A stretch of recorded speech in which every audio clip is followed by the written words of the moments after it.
திருமறை நேரம் Bible Hour presented by the National Bible College.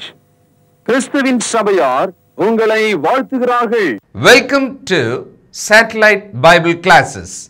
அழகாய் நிற்கும் யார் இவர்கள், திரளாய் நிற்கும் யார் இவர்கள், சேனை தலைவராம் இயேசுவின் போர்த்தளத்தில் அழகாய் நிற்கும் யார் இவர்கள், அழகாய் நிற்கும் யார் இவர்கள். ஒரு தாலந்தோ, 2 தாலந்தோ, 5 தாலந்தோ உபயோகித்தோர், சிறிதானதோ பெரிதானதோ பெற்ற பணி செய்து முடித்தோர், அழகாய் நிற்கும் யார் இவர்கள், திரளாய் நிற்கும் யார் இவர்கள், சேனை தலைவராம் இயேசுவின் போர்த்தளத்தில் அழகாய் நிற்கும் யார் இவர்கள், அழகாய் நிற்கும் யார் இவர்கள். எல்லா ஜாதியார், எல்லா கோத்திரம், எல்லா மொழியும் பேசும் மக்களாம், சிலுவையின் கீழ் இயேசு ரத்தத்தால் சீர்போராட்டம் செய்து முடித்தோர், அழகாய் நிற்கும் யார் இவர்கள், திரளாய் நிற்கும் யார் இவர்கள், சேனை தலைவராம் இயேசுவின் போர்த்தளத்தில் அழகாய் நிற்கும் யார் இவர்கள், அழகாய் நிற்கும் யார் இவர்கள். காடுமேடு கடந்து சென்று கர்த்தர் அன்பை பகிர்ந்தவர்கள், யாசித்தாலும் போஷித்தாலும் விசுவாசத்தை காத்தவர்கள், அழகாய் நிற்கும் யார் இவர்கள், திரளாய் நிற்கும் யார் இவர்கள், சேனை தலைவராம் இயேசுவின் போர்த்தளத்தில் அழகாய் நிற்கும் யார் இவர்கள், அழகாய் நிற்கும் யார் இவர்கள். பரிசுத்த ஆண்டவர் இயேசு கிறிஸ்துவின் இனிய நாமத்தில் திருமறை நேர உறவுகளுக்கு வாழ்த்து சொல்லி வான்வழி வேத வகுப்புக்கு வரவேற்கிறேன். பிரியமானவர்களே, ராஜ்யத்தின் குடும்பம், அதில் திருமணம் என்று தொடங்கி நாம் படிக்க ஆரம்பிச்சிருக்கோம். வாழ்க்கையில் எல்லாவற்றுக்குமே ஒரு வழிமுறை இருக்குது. சின்ன குழந்தையாக இருக்கும்போது அம்மா இப்படி செய்யுங்க, இதை இப்படி வைப்பா அப்படின்னு சொல்லிட்டு அந்த குழந்தை பருவத்திலேயே சில வழிகளை இப்படி தான் நடக்கணும், இப்படி தான் செய்யணுன்றதை நமக்கு சொல்லிக் கொடுப்பாங்க. பள்ளி காலங்களிலும் கல்லூரி காலங்களிலும் பயிற்சி பட்டறைகளிலும் வேலைக்காக செல்லும் போதும் நமக்கு வழிமுறைகளை சொல்லிக் கொடுப்பாங்க. அந்தந்த நிறுவனம் அந்த நிறுவனத்துக்கான வழிமுறைகளை அவங்க வகுத்து வச்சுருப்பாங்க. எல்லாம் வேலை தானே, எல்லாத்துக்கும் ஒரே வழிமுறை தானே அப்படின்னு பொதுவாக்கவே முடியாது. அடுத்தது திருமணம் என்று வரும்போது நாம் தேவனுக்குள் கீழ்ப்படிந்த குடும்பங்களாக வாழணும், தேவன் எதிர்பார்க்கும் ஒரு குடும்பமாக நாம் அவருடைய வழிமுறையின்படி இருக்கணுன்றதை நாம் கவனிச்சாகணும். தேவன் திருமணத்துக்கான குடும்ப வாழ்வுக்கான வழிமுறைகளை வச்சிருக்கிறார். சரி, இப்போது நம்முடைய வாழ்க்கை சூழ்நிலைக்குள்ள ஒரு திருமண நிகழ்வுன்னு வச்சுக்கோங்களேன். அது கலாச்சாரம், பண்பாடு, அந்த குடும்பத்தோட வழக்கம் எல்லாமே கலந்து அந்த திருமண நிகழ்வுக்குள்ளே வந்துடும். அந்த திருமணத்துக்கான ஒரு அடையாளம் பார்த்திங்கன்னா தாலி கட்டுவது, மோதிரம் போடுவது. இன்னும் சிலர் என்ன நினைக்கிறாங்க, இதெல்லாம் வேண்டாம், நாங்கள் வேத புத்தகத்தை மாற்றிக்கொள்கிறோம் அப்படின்வாங்க. இது ஒரு பக்கம் இருக்க, திருமண நிகழ்வு நடக்கும்போது அந்த திருமண உடன்படிக்கையை நிறைவேற்றும் போது மரணம் நம்மை பிரிக்கும் வரை அப்படின்னு ஒரு வார்த்தை சொல்கிறோமா இல்லையா? மரணம் வருகிற வரைக்கும் இந்த கணவன் மனைவி ஆகிய உடன்படிக்கையின் உறவுகள் நிலைத்திருப்பாங்க. மரணம் வந்தால் மட்டும்தான் அங்கே ஒரு பிரிவு ஏற்படும். அதற்கு மேல் காரணங்கள் இருக்குது, அதை நம்ம பிறகு பார்த்துக்கலாம். ஆனால் இன்றைய உலகத்தில் பொதுவாக பார்க்கும்போது மேலை நாடுகளிலே திருமணமாகும் 50% பேர் விவாக வாழ்வை தொடர முடியாமல் விவாகரத்து செய்து விடுவார்கள், விவாகரத்தை ரத்து செய்து விடுகிறார்கள். இந்தியாவிலே கொஞ்சம் குறைவாக இருக்கலாம், அவ்வளவுதான். ஏன்னா மரணம் நம்மை பிரிக்கும் வரை நாம் வாழணும் அப்படின்னு கிறிஸ்தவ திருமணங்கள் சொல்லிட்டு தானே நாம் வாழ்க்கையை தொடங்குகிறோம். இப்போது எதனாலே அப்படி நடக்கிறது, ஏன் அப்படி நடக்கிறது? சில தேசங்களிலே, குறிப்பாக மேலை நாடுகளிலே, வெஸ்டர்ன் கண்ட்ரி சொல்கிறோம் இல்லையா, மேற்கத்திய நாடுகள், அங்கெல்லாம் விவாகரத்துக்கான காரணமே தேவையில்லைன்றான். நான் வாழ விரும்பவில்லை அப்படின்னு சொல்லிட்டாலே போதுமா. முன்னெல்லாம் காரணங்கள், வலுவான காரணங்கள், அந்த காரணங்களை ஆராய்ந்து சட்ட ரீதியாகலாம் பார்த்த காலமெல்லாம் உண்டு. இப்போ என்ன சொல்கிறாங்க, even there is no need for reason for divorce அப்படின்ட்டான். பிடிக்கல அவ்வளோதான், போயிடுங்கன்றான். எந்த அளவுக்கு சமூகம், கிறிஸ்தவ உலகம் அந்த உலகத்தின் பாரம்பரியத்தை, பழக்கத்தை ஏற்றுக்கொண்டு பல மாற்றங்களை திருமண உடன்படிக்கை வாழ்க்கையில் கொண்டு வந்துடுச்சு. அப்போது நமக்கான ஒரு வழிகாட்டுதல் இதுக்கு ஒன்று இருக்கணும். இப்போ மருத்துவமனைக்கு போனீங்கன்னா அந்த மருத்துவரோட வழிகாட்டுதல் பேரில் கரெக்டாக நடந்தோம்னா சுகம் பெற்று வரலாம். சாலையிலே வாகனத்தில் போகும்போது சாலையிலே நமக்கான விதிகள் இருக்கும், வழிகாட்டுதல் விதிகள் இருக்குமா இல்லையா, அதை கடைபிடிச்சு போனீங்கன்னா விபத்தில் மாட்டிக்குவோம். நம்ம விவாகம் வெற்றிகரமாக நிறைவாக வாழ வேண்டும் என்று சொன்னால் அதுக்கான வழிகாட்டுதலை எங்கிருந்து எடுக்கிறது? உடனடியாக நமக்கு நினைவுக்கு வருவது நாம் வளரும் குடும்பம், அதில் இருக்கிற பெற்றோர். முக்கியமாக அந்த பெற்றோர் தான் நமக்கு அல்லது பிள்ளைகளுக்கான ஒரு திருமண உறவை பார்த்து ஏற்பாடு செய்து அதை செய்வாங்க. பிள்ளைகள் விரும்பி ஏற்பாடு செய்து அதை செய்வாங்க. இதெல்லாம் நடக்கும் தான். சரி, பெற்றோரோட வழிகாட்டுதல் என்பது அப்படியே ஏற்றுக்கொண்டு நடக்கக்கூடியதாக இருக்குமா? அங்கே தான் தேவன் சொல்கிற ஒரு விஷயத்தை நல்லா கவனித்து பார்க்கணும். எபேசியர் 6ஆம் அதிகாரம் 1 வசனம், பிள்ளைகளே உங்கள் பெற்றாருக்கு கர்த்தருக்குள் கீழ்ப்படியுங்கள், இது நியாயம். கொலோசியரில் படிச்சிங்கன்னா பிள்ளைகளே உங்கள் பெற்றாருக்கு எல்லா காரியத்திலையும் கீழ்ப்படியுங்கள்னு இருக்கும். இந்த எல்லா காரியத்திலையும் அப்படின்னு சொல்லும் பொழுது இங்கே என்ன சொல்கிறாருன்னா கர்த்தருக்குள் கீழ்ப்படியுங்கள். அப்படியானால் பெற்றோர் தங்கள் பிள்ளைகளுக்கான திருமண வழிகாட்டுதலை சொல்லும்போது அங்கே அவருடைய அபிப்பிராயம், அவங்களோட அனுபவம், அவங்களோட அனுபவத்தின் அறிவினால் வந்த உலகத்தை பார்த்து மற்றவர்களை பார்த்து வந்த அந்த ஆலோசனைகளை நமக்கு ஒரு வழிகாட்டுதலை சொல்லுவாங்க. அது கர்த்தருக்குள் அவருடைய வார்த்தையாகிய நீதிக்குள் பொருந்துகிறதா என்பதை கவனித்து பார்க்கணும். ஏன்னா திருமண வயது வரும்போது ஒரு கிறிஸ்துக்குள் இருக்கிற வாலிபனோ வாலிப பிள்ளைக்கோ அந்த பகுத்து பார்க்கிற ஒரு பக்குவம் இருக்கணுமே. ஒரு கணவராகவும் பிறகு ஒரு அப்பாவாகவும் மாறுவார். மகள் தன் தாயை போல மனைவியாகவும் அம்மாவாகவும் நடக்கணும் அப்படின்ற ஒரு முன்மாதிரியை அவங்க எடுத்துக்குவாங்க. நல்ல குடும்பங்கள், பொதுவாகவே குடும்பங்கள் இந்த உலகத்திலும் சரி சபையிலும் சரி பெற்றோரை தங்கள் முன்மாதிரியாக எடுத்துக்கொள்வது என்பது இயல்பு தான். ஆனால் பெற்றோர் சொல்லும் திருமணத்துக்கான வழிகாட்டுதல் தான் 100% சரியாகவே இருக்கும் என்று சொல்லி வேத வசனத்தின் நீதியை பார்க்காம நாம் எடுத்துக்கொள்ள முடியாது. கவனிச்சிங்களா? பெற்றோரோட அறிவுரை மட்டும் போதும் அப்படின்னு நாம் எடுத்துக்க முடியாது. ஏன்னா நல்ல பெற்றோராக கணவன் மனைவி என்ற உறவுக்கும் பெற்றோர் பிள்ளைகள் என்ற உறவுக்கும் ஒரு சரியான முன்னுதாரணமாக இன்றைக்கு நிறைய பெற்றோரால் வாழ முடியல.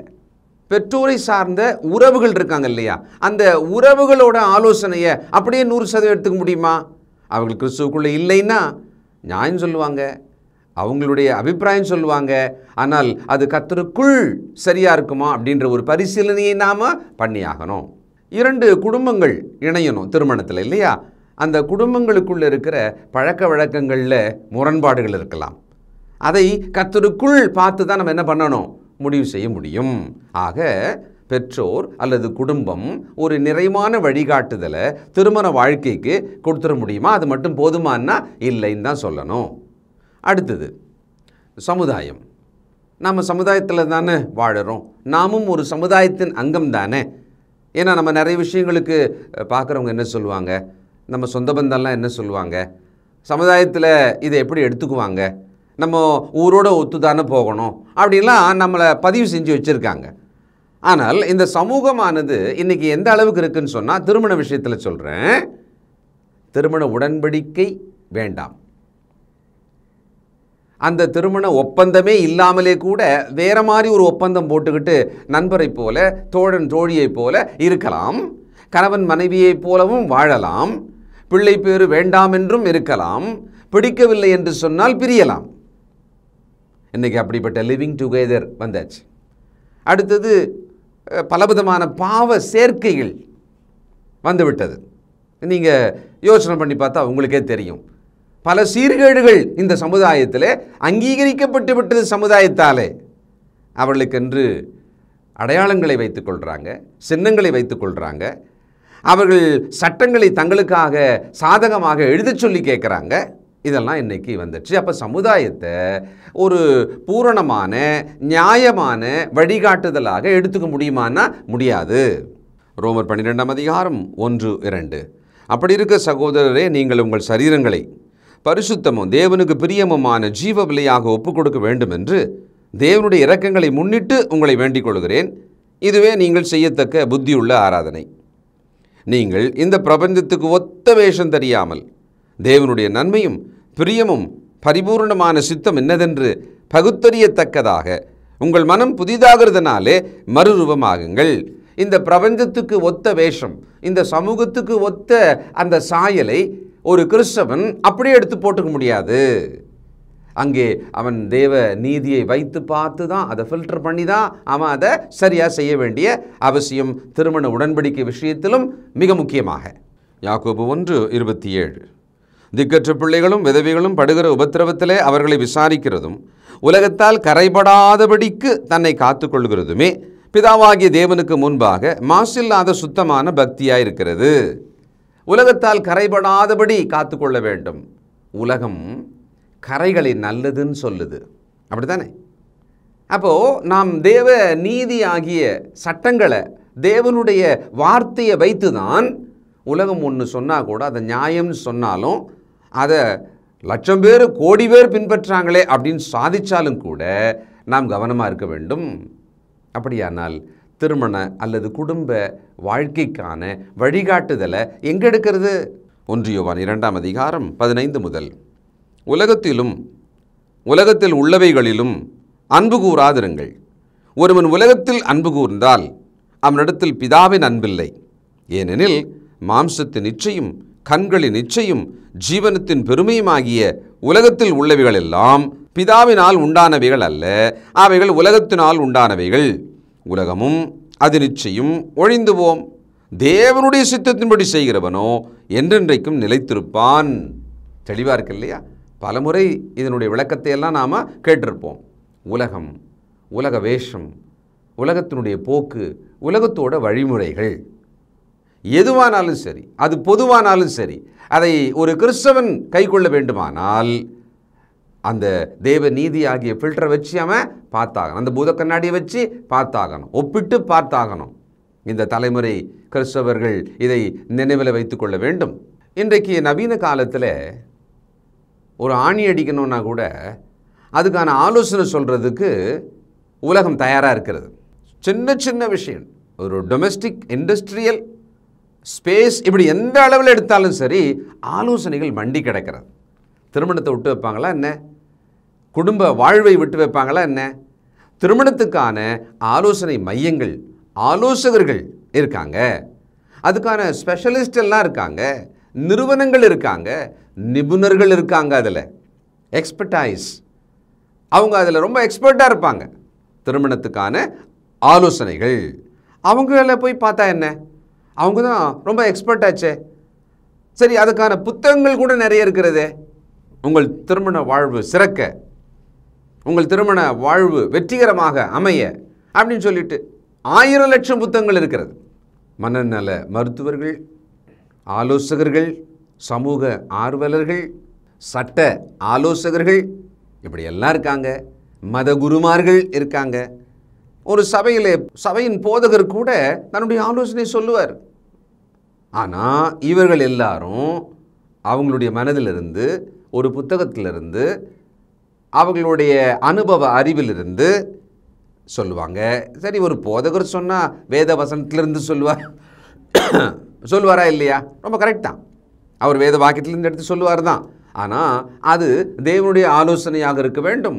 அவருடைய அனுபவம், அவருடைய வாழ்விலே அவருடைய பட்ட பாடுகள், இதிலிருந்து கூட அவர் என்ன பண்ணிடலாம், தன்னுடைய ஆலோசனை சேர்த்து சொல்லிடலாம். அப்போ நம்ம என்ன தான் பண்ணுறது?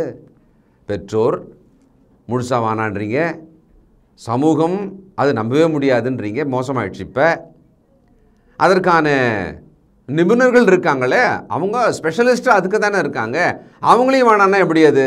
ஆனால் ஒன்றும் இல்லை, நமக்கு தான் ஏற்கனவே பெஸ்ட்டானதை ரொம்ப எளிமையாகவே நம்மக்கிட்ட கடவுள் கொடுத்துட்டார் இல்லையா? அது தேவனுடைய ஆலோசனை. இந்த வேத வசனங்களை பார்த்து அதை பகுத்து உணர்ந்து நாம் தீர்மானிக்க வேண்டும். நாம் அந்த திருமண வழிகாட்டுதலை இலவசமாக இதில் பெற்றுக்கொள்ளலாம். அந்த அளவுக்கு கவனமும் நிதானமும் ஜாக்கிரதையும் நமக்கு தேவைப்படுது. அவ்வளோதான். தேவனுடைய ஆலோசனை தான் நாம் எடுக்கணுன்றதுக்கான காரணங்கள் என்ன? திருமணம் என்பதை அவர் தான் சிருஷ்டித்தார். God created the family and the marriage covenant. அந்த இன்ஸ்டிடியூஷன் அப்படின்னு அதை சொல்கிறதா இருந்தால் அதை உருவாக்கியவர் தேவன் தானே. ஒரு பொருள் வாங்குகிறோம், பழுது ஏற்பட்டால் அதை எப்படி பயன்படுத்த வேண்டும் என்றால் எந்த ஒரு காரணத்துக்காகவும் உரிய ஒரு நபர்கிட்ட போய் அதை கரெக்டாக கேட்கணும், தெரிஞ்சுக்கணும்னு சொன்னால் யார்கிட்ட போகிறது? அந்த தயாரிப்பாளர்கிட்ட தானே போக முடியும், மேனுஃபேக்சர்கிட்ட தானே போக முடியும். ஏன்னா அவர் தானே அதை உருவாக்குனார், அவர் தானே அதை பற்றி கரெக்டாக சொல்ல முடியும். இது ஒரு எளிமையான ஒரு உண்மை தானே. ஆக தேவனுடைய ஆலோசனையை வைத்து கொண்டு தான் திருமண வாழ்வுக்கான, குடும்ப வாழ்வுக்கான வழிகாட்டுதலை நாம் எப்பவும் கவனிக்கணும்.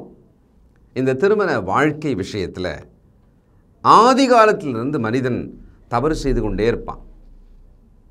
நம்முடைய ஊரில் கதைகள், புராணங்கள் எல்லாம் பார்த்தீங்கன்னு சொன்னால் ஒரு ஆண் ஒரு பெண் அவர்களோட வாழ்க்கை, அதனோட சிக்கல் பிரச்சனைகள், அதுதான் அந்த புராணங்கள் அல்லது அந்த கதைகளோட உருவாக்கமாகவே இருக்கும்.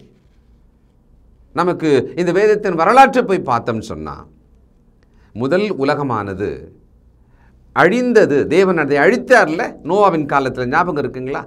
என்ன காரணம் முக்கியமாக பாருங்கள். ஆதியாகமம் 6ஆம் அதிகாரம் 1 முதல். மனுஷர் பூமியின் மேல் பெருகத் துவக்கி அவர்களுக்கு குமாரத்திகள் பிறந்தபோது தேவகுமாரர் மனுஷகுமாரத்திகளை அதிக சௌந்தரியமுள்ளவர்கள் என்று கண்டு அவர்களுக்குள்ளே தங்களுக்கு பெண்களை தெரிந்து கொண்டார்கள். அப்பொழுது கர்த்தர், என் ஆவி என்றைக்கும் மனுஷனோட போராடுவதில்லை, அவன் மாம்சந்தானே, அவன் இருக்க போகிற நாட்கள் 120 வருஷம் என்றார். பார்த்தீங்கன்னா ஒரு திருமண உறவு, அந்த உடன்படிக்கையின் இடையிலே ஏற்பட்ட பிரச்சனை, நித்தமும் அவர்களுடைய மனமானது இந்த மாம்ச சிந்தை இச்சையினாலே பெருகி கெடுத்து கொண்டு நடந்தாங்க. அப்பொழுது அந்த உலகத்தை சுத்திகரிக்கும்படியாக அதை வெள்ளத்தினாலே தேவன் அழித்ததாக நாம் பார்க்கிறோம், நம்புகிறோம். அது நமக்கு ஒரு பெரிய எச்சரிக்கையும் கூட. இது மாதிரி பல சந்தர்ப்பங்களில் தேவன் இந்த திருமண உடன்படிக்கையை மதிக்காத மனிதர்களை அழித்து தண்டித்திருக்கிறார். தேவன் தம்முடைய பிரமாணங்களுக்கு கீழ்ப்படிந்து நடங்க, கீழ்ப்படிந்தால் ஆசீர்வதிப்பேன், கீழ்ப்படியாவிட்டால் தண்டனை என்பதை ரொம்ப உறுதியாக தேவன் சொல்லியிருக்கிறார். அது லேவியராகமம் 26ஆம் அதிகாரம் 3 முதல் அந்த அதிகாரம் முடிய நீங்கள் வாசிச்சு பாருங்களேன். உபாகமம் 27ஆம் அதிகாரம் படித்து பாருங்கள், 28ஆம் அதிகாரம் வரைக்கும் பாருங்கள். எண்ணாகம் 25ஆம் அதிகாரம் 1 முதல். இஸ்ரவேல் சீத்திமிலே தங்கியிருக்கையில் ஜனங்கள் மோவாபின் குமாரத்திகளோடு வேசித்தனம் பண்ணத் தொடங்கினார்கள்.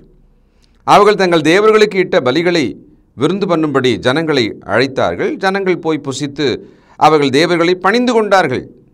இப்படி இஸ்ரவேலர் பாகால் பெயோரை பற்றி கொண்டார்கள். அதனால் இஸ்ரவேலர் மேல் கர்த்தருடைய கோபம் மூண்டது.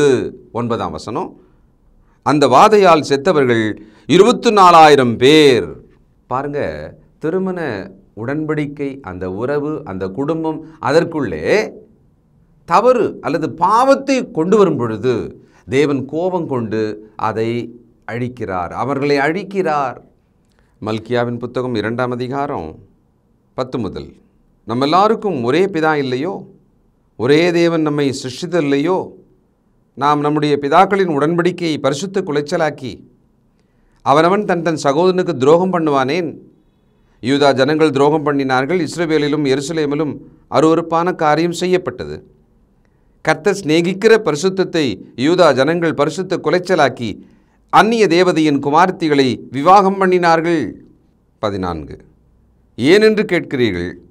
கர்த்தர் உனக்கும் உன் இளவயதின் மனைவிக்கும் சாட்சியாக இருக்கிறார். உன் தோழியும் உன் உடன்படிக்கையின் மனைவியுமாகிய அவளுக்கு நீ துரோகம் பண்ணினாயே. அவர் ஒருவனை அல்லவா படைத்தார்? ஆவி அவரிடத்தில் பரிபூர்ணமாக இருந்ததே. பின்ன ஏன் ஒருவனை படைத்தார்? தேவ பக்தியுள்ள சந்ததியை பெரும்படிதானே. ஆகையால் ஒருவனும் தன் இளவயதின் மனைவிக்கு துரோகம் பண்ணாதபடிக்கு உங்கள் ஆவியை குறித்து எச்சரிக்கையாயிருங்கள். தள்ளிவிடுதலை நான் வெறுக்கிறேன் என்று இஸ்ரவேலின் தேவனாகிய கர்த்தர் சொல்லுகிறார். அப்படிப்பட்டவன் கொடுமையினால் தன் வஸ்திரத்தை மூடுகிறான் என்று சேனைகளின் கர்த்தர் சொல்லுகிறார். ஆகையால் நீங்கள் துரோகம் பண்ணாமல் உங்கள் ஆவியை குறித்து எச்சரிக்கையாயிருங்கள். அப்போ தேவன் பாருங்க, ஆரம்பத்திலிருந்து இந்த மல்கியான்கிற இந்த கடைசி புத்தகம் வரைக்கும் பழைய ஏற்பாட்டினுடைய இறுதி பக்கம் கூட நான் பார்க்கும்போது அங்கே இந்த திருமண உடன்படிக்கை விஷயத்தில் அவர் சொன்ன முறைமைகளை மீறி நடக்கிறதை கண்டித்தும் தண்டித்தும் வருகிறார்.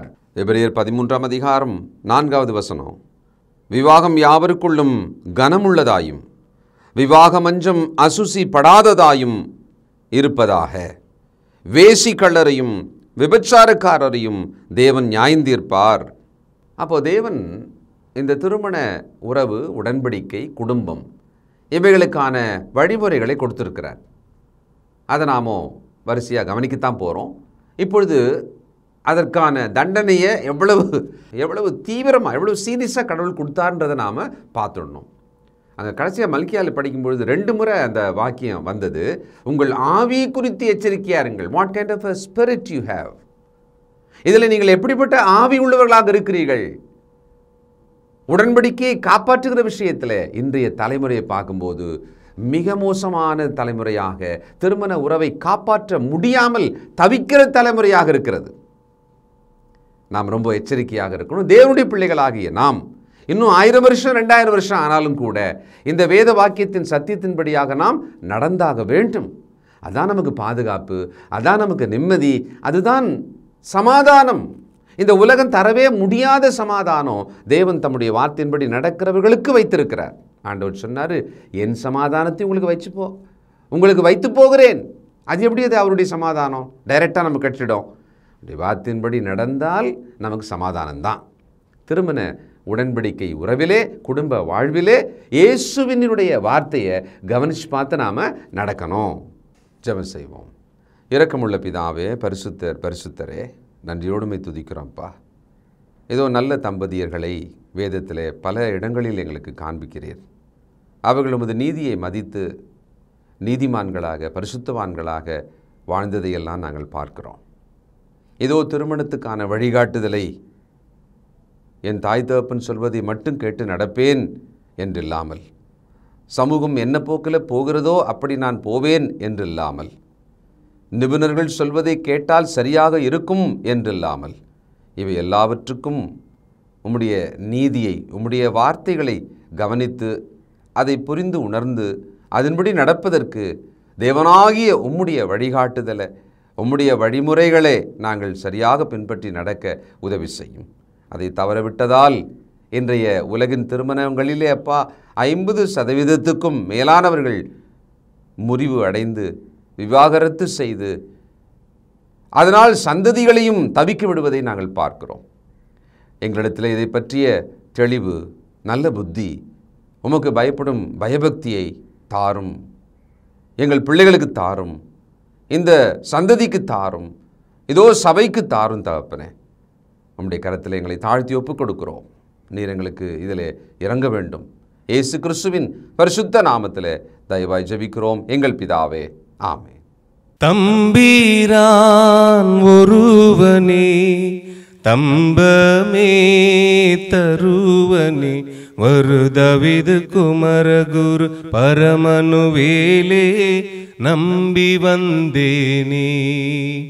நான் நம்பி வந்தேன் மேசையா, நான் நம்பி வந்தேனே. திவ்ய சரணம் சரணம் சரணம் ஐயா நான் நம்பி வந்தேனே. நின் பாத தரிசனம் அன்பான கரீசனம் நித நித சரி தொழுவதிதம் எனவும் உறுதியில் நம்பி வந்தேனே. நான் நம்பி வந்தேன் மேசையா நான் நம்பி வந்தேனே. திவ்ய சரணம் சரணம் சரணம் ஐயா நான் நம்பி வந்தேனே. நாதனே கிருபை கூர் வேதனே சிறுமை தீர் அதிநலம் மிகும் உனதிரு திருவடி அருளே நம்பி வந்தேனே. நான் நம்பி வந்தேன் மேசையா நான் நம்பி வந்தேனே. திவ்ய சரணம் சரணம் சரணம் ஐயா நான் நம்பி வந்தேனே. நான் நம்பி வந்தேன் மேசையா நான் நம்பி வந்தேனே. திவ்ய சரணம் சரணம் சரணம் ஐயா நான் நம்பி வந்தேனே. தொடர்பு கொள்ள வேண்டிய முகவரி திருமறை நேரம் 58 சர்ச் தெரு, குமரன் நகர், சென்னை 6,82,000. செல்போன் 9385500882. கர்த்தாவே தேவர்களில் உமக்குப்பானவர் யார்? வானத்திலும் பூமியிலும் உமக்குப்பானவர் யார்?